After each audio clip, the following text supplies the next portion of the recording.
خانواده اولیوی فمی بیشتر از 1 سال است که از نیگریا، یک کشور افریقایی، به تاجیکستان آمده کار و زندگی میکند.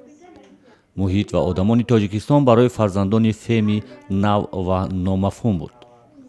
فرزندان او مطمئن نبودند که در این محیط از آنها استقبال میکنند یا آنها را قبول میکنند.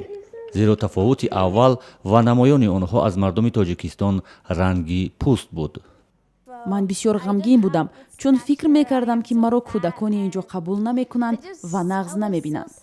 وقتی آریانا یک دخترک تاجیک نزدم آمد و پیشنهاد دوستی کرد، خیلی شاد شدم که اولین دوستم را یافتم. او از من درباره از کجا بودند و خانواده‌ام پرسید. بعداً یکی دیگر آمد، دوستم شد. همین طور دوستانی زیاد پیدا کردم. به خانه آمده به خواهرم گفتم که همه کودکان اینجا میخواهند با ما دوستی کنند. به فکرم با آنها رنگ پوستمان جالب است. خواهرم گفت که دیگر از رنگ پوست فکر نکن.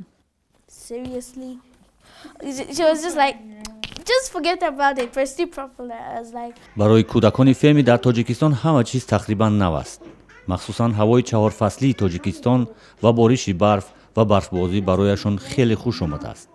اما در ابتدا حتی خوردن غذاهای تاجیکی برایشان مشکل بود. من کوشش کردم که به خوردن خوراک‌های تاجیکی عادت کنم. مثال حاضر من اوشی پلاو و قروتاب را نغز می‌بینم. من باغ‌های اینجا، مغازه اشان و کوه‌های بلند و برفپوش سفیددره را دوست می‌دارم.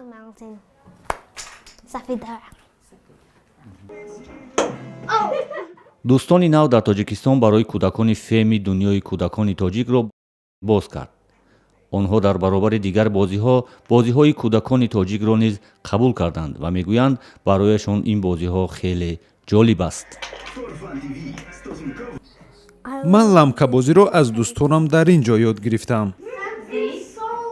فرزندان فمی در مکتب بین المللی کانتیفیلد اینترنشنال سکول در دوشنبه تحصیل میکنند. درس‌ها در مکتب با زبان انگلیسی و روسی جریان میگیرد که برای فرزندان فمی خیلی موافق است. این خیلی خوب است. بچه‌ها آمده با فرزندان ما شناس میشوند. همراه خودشان آنها را به کوچه میبرند. آنها بیشتر میخواهند که با فرزندان من دوست شده زبان انگلیسی را یاد بگیرند. فمی میگوید روزهای اول زندگی در دوشنبه حتی مردم راهگذر از او و خانواده‌اش دعوت میکردند که با آنها عکس گیرند. زیرا رنگ پوستمان برای آنها غیر مقرری بود. همین طور بعداً در تاجیکستان دوستان زیادی خانوادگی پیدا کردند و آنها را به مهمانی دعوت میکنند. همین مناسبت گرم مردم تاجیک کودکان آنها را به تاجیکستان خیلی دلگرم و عاشق کرده است.